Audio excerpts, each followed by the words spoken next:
ಓಂ ಶಾಂತಿ. 2/2/69 ಇಸ್ವಿಯ ಅವ್ಯಕ್ತ ಮಹಾವಾಕ್ಯಗಳಲ್ಲಿ ನಿನ್ನೆ ಮತ್ತು ಮೊನ್ನೆಯ ದಿನ ಬಾಬಾ ಸೂಕ್ಷ್ಮವತನದ ರಹಸ್ಯದ ಬಗ್ಗೆ ತಿಳಿಸಿಕೊಟ್ರು. ನಂತರ ಅವ್ಯಕ್ತ ಸ್ಥಿತಿಯ ಬಗ್ಗೆ ತಿಳಿಸಿಕೊಟ್ರು. ನೀವು ಮಕ್ಕಳು ಸಾಕ್ಷಾತ್ಕಾರದ ಆಸೆ ಇಟ್ಕೋಬಾರ್ದು, ಸೂಕ್ಷ್ಮವತನಕ್ಕೆ ಹೋಗಿ ಬರುವ ಇಚ್ಛೆ ಇಟ್ಕೋಬಾರ್ದು. ಆದರೆ ಈ ಸಾಕಾರ ಲೋಕದಲ್ಲಿನೇ ಸೂಕ್ಷ್ಮವತನದ ಅನುಭವ ಮಾಡಬೇಕು, ಫರಿಷ್ಠಾ ಸ್ಥಿತಿಯ ಅನುಭವ ಮಾಡಬೇಕು, ಅವ್ಯಕ್ತ ಸ್ಥಿತಿಯ ಅನುಭವ ಮಾಡಬೇಕು ಅಂತ 2 ದಿನದಿಂದನೂ ವಿಶೇಷವಾಗಿ ಬಾಬಾ ತಿಳಿಸ್ತಾ ಇದ್ದಾರೆ. ಅದೇ ಮುರಳಿಯಲ್ಲಿ ಮುಂದೆ ಬಾಬಾ ಹೇಳ್ತಾ ಇದ್ದಾರೆ, ಏಕ ಮುಖ್ಯ ಶಿಕ್ಷಾ ಬಚ್ಚೋಂ ಕೆ ಪ್ರತಿ ದೇ ರಹೆ. ಒಂದು ಮುಖ್ಯವಾದಂಥ ಶಿಕ್ಷಣ ಬಾಬಾ ಮಕ್ಕಳಿಗೆ ವರ್ತಮಾನ ಸಮಯದಲ್ಲಿ ಕೊಡ್ತಾ ಇದ್ದಾರೆ. अब सर्विस तो करनी ही है, यह सभी बच्चों की बुद्धि में लक्ष्य है और लक्ष्य को पूर्ण भी करेंगे. ಸೇವೆಯಂತೂ ಮಾಡಲೇಬೇಕು ಸಂಗಮ ಯುಗದ ಕೊನೆಯವರೆಗೂ. ನಿನ್ನೆ ದಿನ ಬಾಬಾ ಹೇಳಿದರು, ನಾನು ಅವ್ಯಕ್ತ ರೂಪದಿಂದ ಸೇವೆ ಮಾಡ್ತೀನಿ, ನಿಮಗೆ ಸಹಯೋಗ ಕೊಡ್ತೀನಿ. ಮಕ್ಕಳ ವಿನಃ ನಾನು ಪರಮಧಾಮಕ್ಕೆ ಹೋಗೋದಿಲ್ಲ. ನೀವೆಲ್ಲರೂ ತಯಾರಾದ ನಂತರನೇ ಮೆರವಣಿಗೆಯ ರೂಪದಲ್ಲಿ ನೀವೆಲ್ಲರ ಜೊತೆಗೆ ನಾನು ಸಹ ಮನೆಗೆ ಹೋಗ್ತೀನಿ ಅಂತ ಬಾಬಾ ಹೇಳಿದರು. ಸೊ ನಾನು ಅಲ್ಲಿಂದ ಸೇವೆ ಮಾಡ್ತೀನಿ, ನೀವು ಸಾಕಾರ ಲೋಕದಲ್ಲಿ ಇದ್ದು ಸೇವೆ ಮಾಡಬೇಕು. ಮಕ್ಕಳ ಬುದ್ಧಿಯಲ್ಲಿ ಸೇವೆಯ ಗುರಿನೂ ಇದೆ, ಆ ಗುರಿಯನ್ನು ನೀವು ಅವಶ್ಯವಾಗಿ ತಲುಪ್ತೀರಿ. ಲೇಕಿನ್ इस लक्ष्य को पूर्ण करने के लिए बीच में एक मुख्य विघ्न आएगा. ಆದರೆ ಸೇವೆಯ ಗುರಿಯನ್ನು ನೀವು ತಲುಪಬೇಕಾದ್ರೆ, ಸೇವೆಯಲ್ಲಿ ಸಫಲತೆಯನ್ನು ಪಡಿಬೇಕಾದ್ರೆ, ಆ ಕಾರ್ಯದಲ್ಲಿ ಸೇವೆ ಮಾಡುವಾಗ ಒಂದು ಮುಖ್ಯವಾದಂಥ ವಿಘ್ನ ಬರಬಹುದು. ಸೇವೆಯ ಗುರಿಯಂತೂ ತಲುಪ್ತೀರಿ, ಆದರೆ ಸೇವೆ ಮಾಡುವಾಗ ಒಂದು ಮುಖ್ಯವಾದಂತಹ ವಿಘ್ನ ಬರುವುದು. ವಹ ಕೌನ್ಸ? ಮೊದಲೇ ಬಾಬಾ ಎಚ್ಚರಿಕೆ ಕೊಡ್ತಾ ಇದೆ. ಆ ವಿಘ್ನ ಯಾವುದು? मुख्य विघ्न सर्विस में बाधा डालने के लिए कौन सा आएगा? सभी के आगे नहीं, मेजॉरिटी के आगे आएगा. ಸೇವೆಯಲ್ಲಿ ಅಡೆತಡೆ ಉಂಟು ಮಾಡುವಂತಹ, ಸೇವೆಯಲ್ಲಿ ವಿಘ್ನ ಹಾಕುವಂತಹ ಒಂದು ವಿಷಯ ಬರ್ತದೆ. ಅದು ಯಾವುದು? ಎಲ್ಲ ಮಕ್ಕಳ ಮುಂದೆನೂ ಆ ವಿಘ್ನ ಬರಲಿಕ್ಕಿಲ್ಲ, ಆದರೆ ಮೆಜಾರಿಟಿ ಮಕ್ಕಳ ಮುಂದೆ ಆ ವಿಘ್ನ ಬರಲು ಸಾಧ್ಯತೆ ಇದೆ. ವಹ ಕೌನ್ಸಾ ವಿಘ್ನ ಹೇ ಪಹಲೆ ಸೇ ಹಿ ಬತಾ ದೇತೆ. ಆ ವಿಘ್ನ ಯಾವುದು ಅಂತ ಮುಂಚಿತವಾಗಿಯೇ ಬಾಬಾ ಮಕ್ಕಳಿಗೆ ತಿಳಿಸ್ತಾ ಇದ್ದಾರೆ. ಯಹ ಮೈಪನ್ ಆನ. सर्विस करते करते यह ध्यान रखना है कि मैंने यह किया, मैं ही यह कर सकता हूँ. यह मैंपन आना ही एक विघ्न है. ಸೇವೆ ಮಾಡ್ತಾ ಮಾಡ್ತಾ ಕೆಲವರಿಗೆ ನಾನೇ ಮಾಡ್ತಾ ಇದ್ದೀನಿ, ನನ್ನಿಂದನೇ ಸಾಧ್ಯ, ನನ್ನಲ್ಲಿ ಹೆಚ್ಚಿನ ಜ್ಞಾನ ಇದೆ, ನನ್ನ ಬುದ್ಧಿಯೋಗ ಸರಿ ಇದೆ, ನಾನು ಹೆಚ್ಚಿನ ಸೇವೆ ಮಾಡಬಲ್ಲೆ ಎನ್ನುವಂತಹ ನನ್ನತನ ಬರುವುದು. ಆ ನನ್ನತನವೇ ವಿಘ್ನ ಆಗಿದೆ. इसको ही कहा जाता है ज्ञान का अभिमान, बुद्धि का अभिमान, ಸರ್ವಿಸ್ ಕಾ ಅಭಿಮಾನ. ಮುಂದೆ ಮಕ್ಕಳಲ್ಲಿ ಕೆಲವರಲ್ಲಿ ಜ್ಞಾನದ ಅಭಿಮಾನ ಬರಬಹುದು, ಕೆಲವರಲ್ಲಿ ಬುದ್ಧಿಯ ಅಭಿಮಾನ ಬರಬಹುದು, ಕೆಲವರಲ್ಲಿ ಸೇವೆಯ ಅಭಿಮಾನ ಬರಬಹುದು. ನಾನು ಹೆಚ್ಚಿನ ಸೇವೆ ಮಾಡ್ತೀನಿ, ನನ್ನ ಬುದ್ಧಿ ಎಲ್ಲರಕ್ಕಿಂತ ತೀಕ್ಷ್ಣವಾಗಿದೆ, ನನ್ನಲ್ಲಿ ಜ್ಞಾನದ ಧಾರಣೆ ಚೆನ್ನಾಗಾಗಿದೆ, ನಾನೇ ಯಥಾರ್ಥವಾಗಿ ಜ್ಞಾನ ತಿಳ್ಕೊಂಡಿದ್ದೀನಿ. ಈ ಥರ ಜ್ಞಾನದ ಅಭಿಮಾನ, ಬುದ್ಧಿಯ ಅಭಿಮಾನ, ಸೇವೆಯ ಅಭಿಮಾನನೂ ಬರಬಹುದು. इन रूपों में आगे चलकर विघ्न आएंगे. ಈ ಸೂಕ್ಷ್ಮವಾದಂತಹ ಅಭಿಮಾನದ ರೂಪದಲ್ಲಿ ಮುಂದೆ ವಿಘ್ನಗಳು ಬರುವವು. लेकिन पहले से ही इस मुख्य विघ्न को आने नहीं देना. ಆದರೆ ಮೊದಲಿನಿಂದಲೇ ನೀವು ಈ ಮುಖ್ಯವಾದಂಥ ವಿಘ್ನ ಬರಲಿಕ್ಕೆ ಅವಕಾಶ ಕೊಡಬಾರದು. ಬಾಬಾ ಹೇಳಿದ್ದನ್ನು ನೆನ್ಪಿಟ್ಕೋಬೇಕು. ನನ್ನತನ ಬರಲಿಕ್ಕೆ ಅವಕಾಶ ಕೊಡಬಾರದು. ನಾನು ನನ್ನತನ ಬರಬಾರದು ಅಂದರೆ ಏಕ ಶಬ್ದ ಸದಾ ಯಾದ ರಖ್ನಾ ಮೈ ನಿಮಿತ್ಯ. ಅದಕ್ಕಾಗಿ ಒಂದು ಶಬ್ದವನ್ನು ಸದಾ ನೆನ್ಪಿಟ್ಕೊಳ್ಳಿ, ನಾನು ನಿಮಿತ್ಯ ಮಾತ್ರ ಆಗಿದ್ದೇನೆ, ನಾನು ನಿಮಿತ್ಯ ಆಗಿದ್ದೇನೆ. ನಿಮಿತ್ಯ बनने से ही निराकारी, निरहंकारी और नम्र चित्त निसंकल्प अवस्था में रह सकते हैं. ಯಾರು ನಿಮಿತ್ಯ ಆಗ್ತಾರೋ ಅವರು ನಿರಾಕಾರಿ, ನಿರಹಂಕಾರಿ, ನಮ್ರಚಿತ್ತ ಮತ್ತು ನಿಸ್ಸಂಕಲ್ಪ ಅವಸ್ಥೆಯಲ್ಲಿ ಇರಲಿಕ್ಕೆ ಸಾಧ್ಯವಾಗ್ತದೆ. अगर मैंने किया, मैं आया तो मालूम है क्या होगा. ನಾನು ಮಾಡಿದೆ, ನನ್ನದು, ನಾನು ಅಂತ ಬಂದರೆ ಏನಾಗಬಹುದು, ಏನಾಗಲಿಕ್ಕೆ ಸಾಧ್ಯತೆ ಇದೆ. जैसे निमित्य बनने से निराकारी, निरहंकारी, निसंकल्प स्थिति होती है, वैसे मैं आने से मगरूरी, मुरझाइस, मायूसी आ जाएगी. ಹೇಗೆ ನಿಮಿತ್ಯ ಆಗೋದ್ರಿಂದ ನಿರಾಕಾರಿ, ನಿರಹಂಕಾರಿ, ನಿಸ್ಸಂಕಲ್ಪ ಅವಸ್ಥೆ ಬರುವುದು, ಹಾಗೆ ನಾನು ಅಂತ ಹೇಳುವುದರಿಂದ ಅಥವಾ ನಾನು ನನ್ನತನ ಬಂದರೆ ಅಲ್ಲಿ ದುರಾಭಿಮಾನ, ಬಾಡುವಿಕೆ, ಉದಾಸೀನತೆ ಬರುವುದು. ನಾನು ನನ್ನದು ಅಂತ ಬಂದರೆ ಅಲ್ಲಿ ಏನೇನು ಬರ್ತದೆ? ದುರಾಭಿಮಾನ ಬರ್ತದೆ, ಬಾಡುವಿಕೆ ಅಂದರೆ ಸಣ್ಣ ಸಣ್ಣ ವಿಷಯದಲ್ಲಿ ಮೂಡ್ ಆಫ್ ಮಾಡಿಕೊಳ್ಳೋದು, ಬಾಡಿ ಹೋಗುವುದು, ಆ ಥರ ಆಗ್ತದೆ. ಇಲ್ಲದಿದ್ದರೆ ಉದಾಸೀನತೆ ಬರುವುದು. ಉಸ್ಕಿ ಫಿರ್ ರಿಸಲ್ಟ್ ಕ್ಯಾ ಹೋ.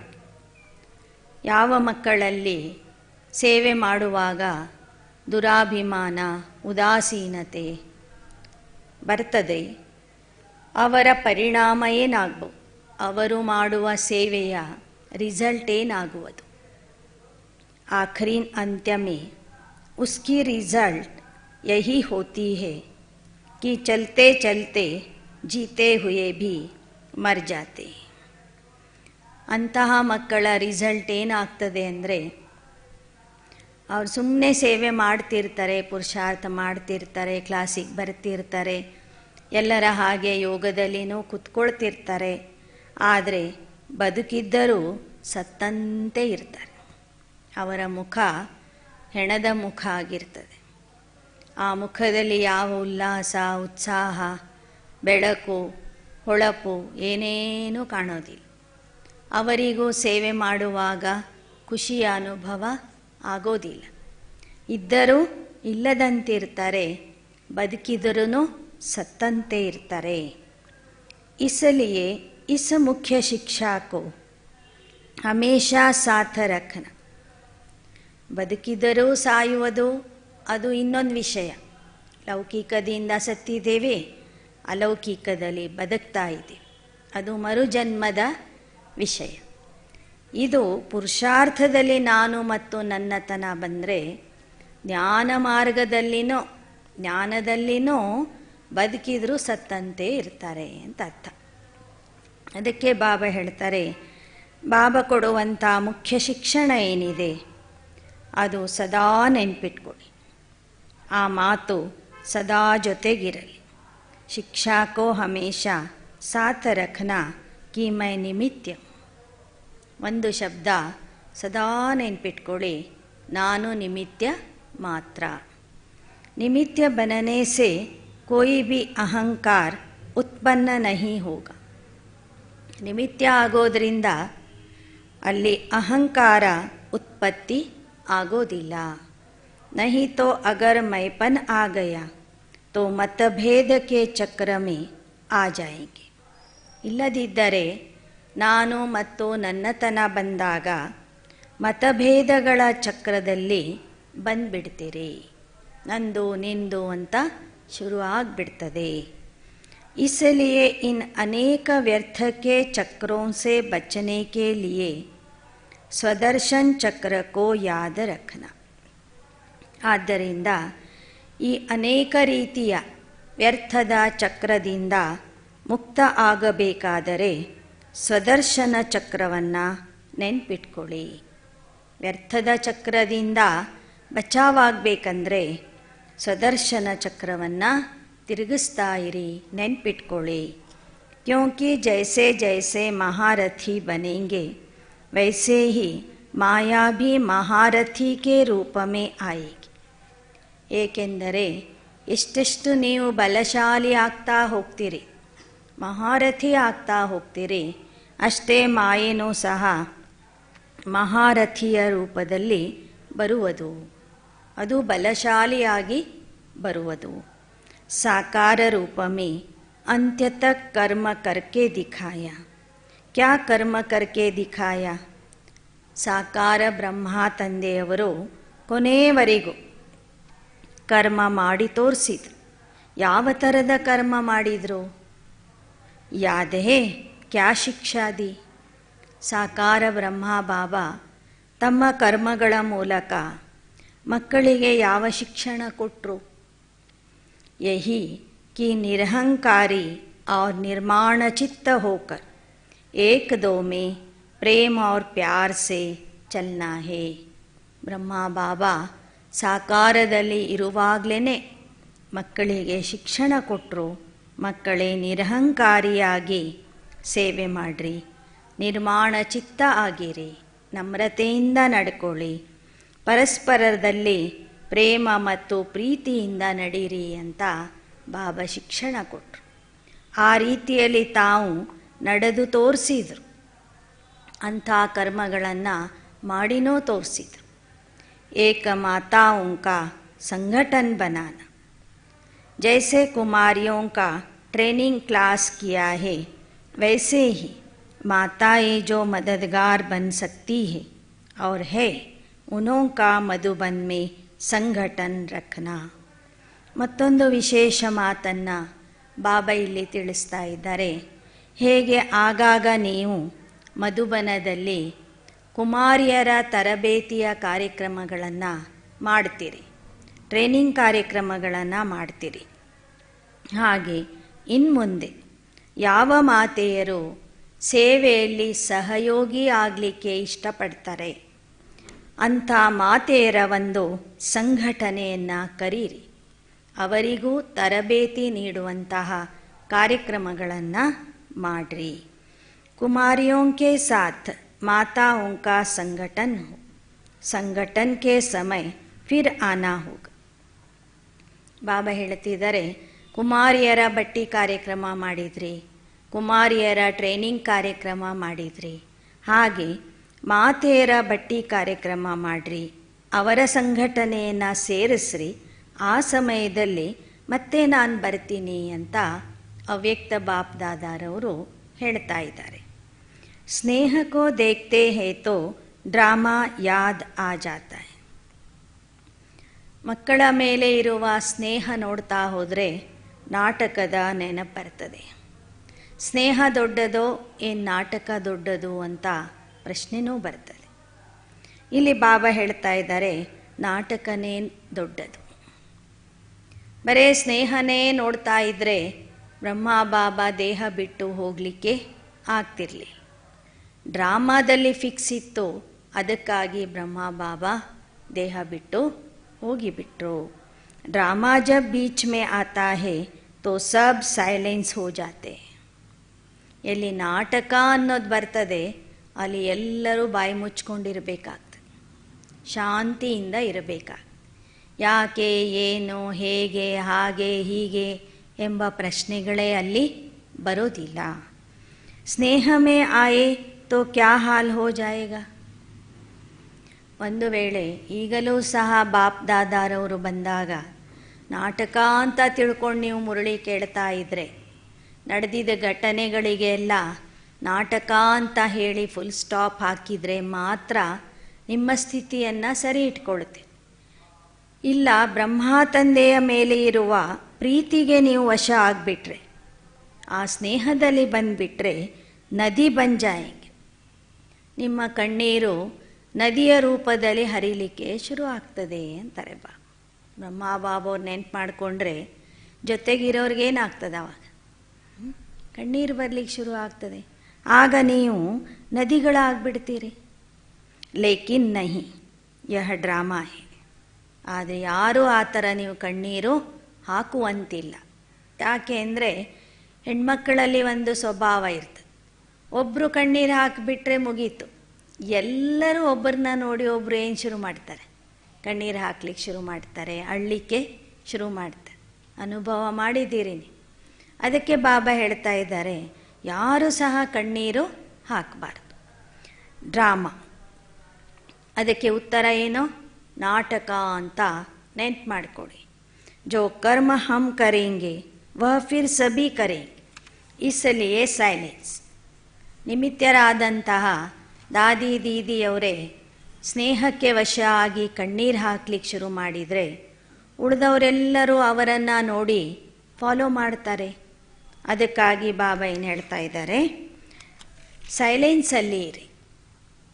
ಏನಾಗಿದೆ ಅದು ನಾಟಕ ಅಂತ ತಿಳ್ಕೊಂಡು ಶಾಂತಿಯಿಂದ ಇರಿ. ಅಗರ್ ಸಭಿ ಸಾಥ ಹೋತೆ तो जो अंतिम कर्मातीत अवस्था का अनुभव था वह ड्रामा प्रमाण और होता.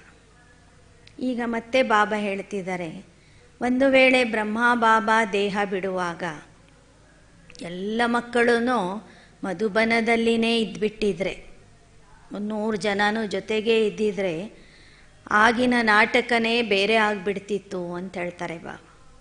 ಆಗಿನ ದೃಶ್ಯನೇ ಬೇರೆ ಆಗ್ತಿತ್ತು. ಲೇಕಿನ್ ಥಾ ಹಿ ಐಸೆ ಇಸ್ಲಿಯೇ ಥೋಡೆ ಹಿ ಬಚ್ಚೆ ಸಾಮ್ನೆ ಥೆ. ಆದರೆ ನಾಟಕದ ಅನುಸಾರವಾಗಿ ಬಾಬಾ ಎಲ್ಲರನ್ನೂ ಕಳಿಸಿಬಿಟ್ಟಿದ್ರು. ಒಂದೊಂದು ದಿಕ್ಕಿಗೆ ಒಂದೊಂದು ನಗರಕ್ಕೆ ಸೇವೆಗಾಗಿ ಕಳಿಸಿಬಿಟ್ಟಿದ್ರು. ಮಧುಬನದಲ್ಲಿ ಸ್ವಲ್ಪೇ ಜನ ಇದ್ದರು ಬ್ರಹ್ಮ ಬಾಬಾ ದೇಹ ಬಿಡುವಾಗ. ಸಾಮ್ನೆ ಹೋತೆ ಬಿ ಜೈಸೆ ಸಾಮ್ನೆ ನಹಿ ಥೆ. ಆ ಸ್ವಲ್ಪೇ ಜನ ಮಕ್ಕಳು ಸಹ ಬ್ರಹ್ಮ ತಂದೆಯ ಸನ್ಮುಖದಲ್ಲಿನೇ ಇದ್ರೂ ಇಲ್ಲದಂತೆ ಇರ್ತಿದ್ರು. ಬ್ರಹ್ಮ ಬಾಬಾ ಅಷ್ಟೊಂದು ನಿರ್ಲಿಪ್ತ ಆಗಿಬಿಡ್ತಿ. ಬಾಬಾ ಮಕ್ಕಳ ಸನ್ಮುಖದಲ್ಲಿ ಇದ್ದರೂ ಇಲ್ಲದಂತಿರ್ತಿದ್ರು. ಅವ್ರ ಮಾತು ಕೇಳ್ತಿದ್ರೂ ಕೇಳದಂತಿರ್ತಿದ್ರು. ಅವ್ರ ಜೊತೆಗೆ ಇದ್ರೂ ಬಾಬಾ ಇಲ್ಲಿ ಇಲ್ಲ ಅನ್ನುವ ಅನುಭವ ಮಕ್ಕಳಿಗಾಗ್ತಿತ್ತು. ಅದಕ್ಕೆ ಬಾಬಾ ಹೇಳ್ತಾರೆ, ಸಾಮ್ನೆ ಹೋತೆ ಭಿ ಜೈಸೆ ಸಾಮ್ನೆ ನಹಿ ಥೆ. ಸ್ನೇಹ ತೋ ವತನ್ ಮೇ ಭಿ ಹೇ ಔರ್ रहेगा. ಬಾಬಾ ಹೇಳ್ತಾರೆ, ಸ್ನೇಹ ವತನದಲ್ಲಿ, ನಾನೀಗ ಸೂಕ್ಷ್ಮ ವತನದಲ್ಲಿ ಇದ್ದರೂ ನಿಮ್ಮ ಮೇಲೆ ನನಗೆ ಸ್ನೇಹ ಇದೆ, ಕೊನೆಯವರೆಗೂ ಸ್ನೇಹ ಇರ್ತದೆ. ಅವಿನಾಶಿ ಹೇನ ಸ್ನೇಹ ಅವಿನಾಶಿ.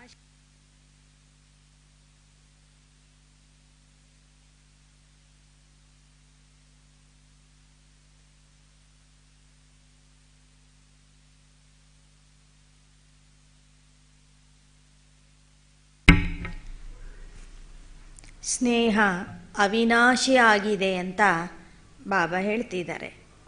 ಲೇಕಿನ್ ಜೋ ಸುನಾಯ कि स्नेह को ड्रामा साइलेंस में ले आता है और यही साइलेंस ಶಕ್ತಿ को लाएगी. ಆದರೆ ಹೇಗೆ ಬಾಬಾ ತಿಳಿಸ್ಕೊಟ್ಟಿದ್ದಾರೆ, ಸ್ನೇಹ ಏನು ಮಾಡ್ತದೆ ಅಂದರೆ ನಾಟಕವನ್ನು ನೆನಪು ಮಾಡಿಕೊಡ್ತದೆ.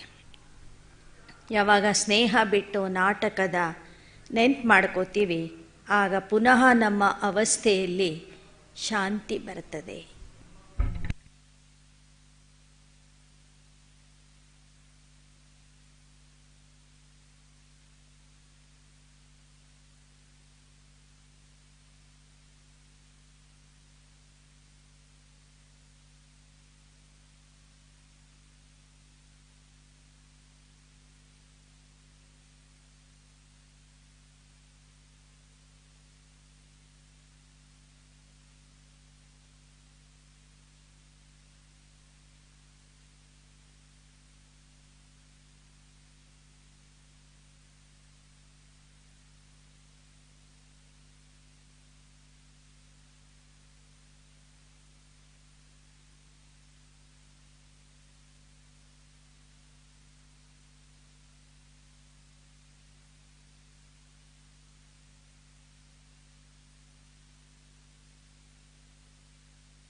ಸ್ನೇಹ ಅವಿನಾಶಿಯಾಗಿದೆ. ಆದರೆ ಆ ಸ್ನೇಹವನ್ನು ನಾಟಕ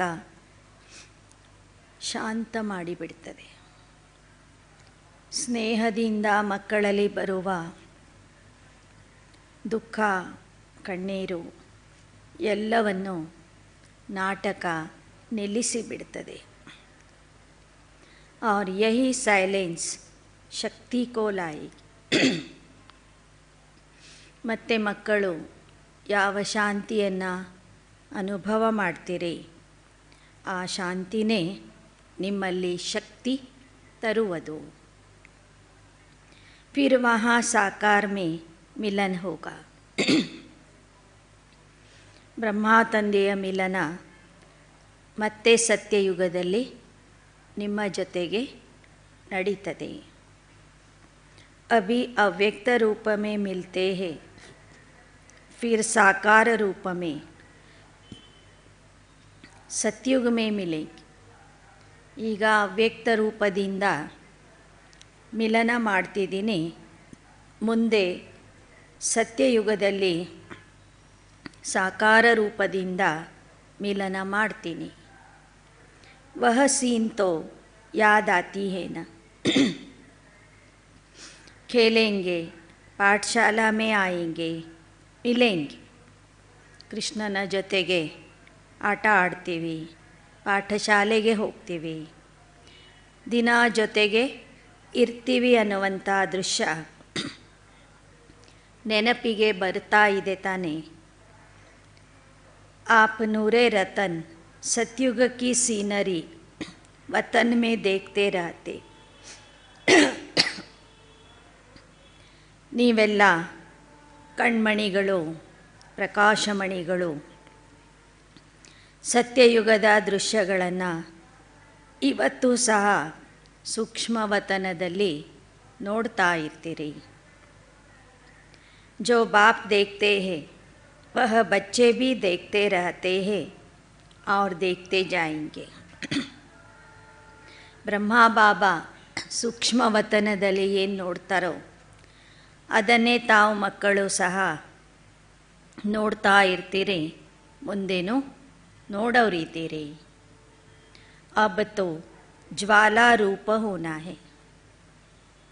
ಈಗ ನೀವೆಲ್ಲ ಮಕ್ಕಳು ಜ್ವಾಲಾ ಸ್ವರೂಪ ಆಗಬೇಕು. आपका ही ज्वाला रूप का यादगार है. ಜ್ವಾಲಾದೇವಿಯ ಸ್ಮಾರಕ ಅಥವಾ ಯಾದಗಾರ ಏನಿದೆ ಅದು ನಿಮ್ಮದೇ ಆಗಿದೆ. ಹಿಮಾಚಲ ಪ್ರದೇಶದಲ್ಲಿ ಜ್ವಾಲಾದೇವಿಯ ಮಂದಿರ ಇದೆ. ಅಲ್ಲಿ ನಿರಂತರವಾಗಿ ಜ್ವಾಲೆ ಉರಿತಾನೇ ಇರ್ತದಂತೆ. ಚಳಿನೇ ಇರಲಿ, ಮಳೆನೇ ಬರಲಿ, ಜ್ವಾಲೆ ಉರಿತಾನೇ ಇರ್ತದೆ. ಆ ಜ್ವಾಲಾ ರೂಪದ ಒಂದು ಪ್ರತೀಕ ಅಥವಾ ಸ್ಮಾರಕ ಏನಿದೆ ಅದು ನಿಮ್ಮದೇ ಆಗಿದೆ. ಪತಾ ಹೇ ಜ್ವಾಲಾದೇವಿ ಭೀ ಹೇ, ವಹ ಕೌನ್ ಹೇ. ಜ್ವಾಲಾದೇವಿ ಯಾರು ಅನ್ನೋದು ನಿಮಗೆ ಗೊತ್ತೇ?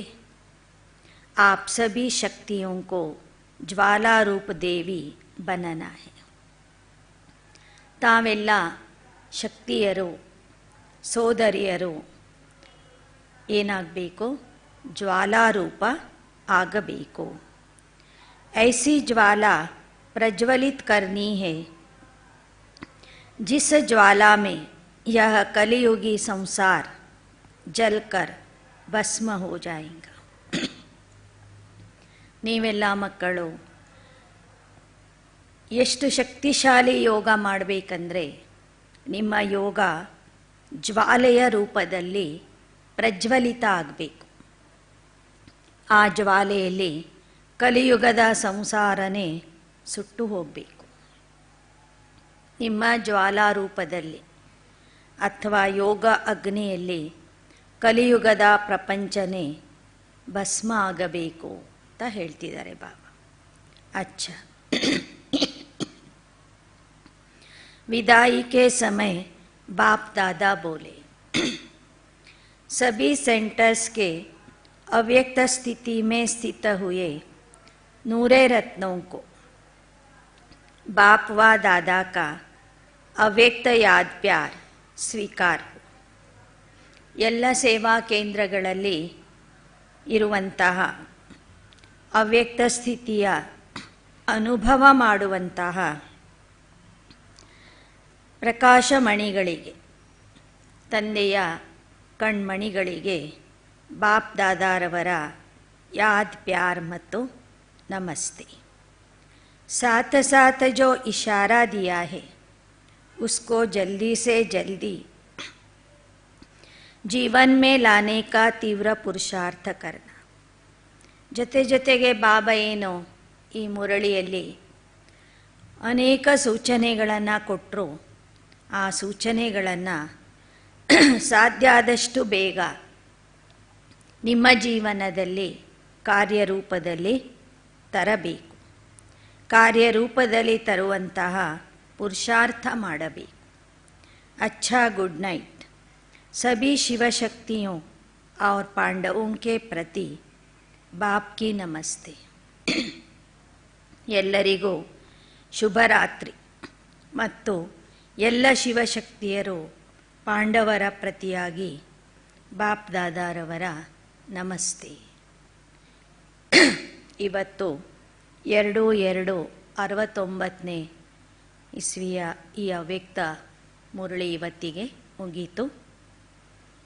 ನಾಳೆ ದಿನ ಸಂಜೆ 6/2/69 ಇಸ್ವಿಯ ಅವ್ಯಕ್ತ ಮಹಾವಾಕ್ಯಗಳನ್ನು ಕೇಳೋಣ.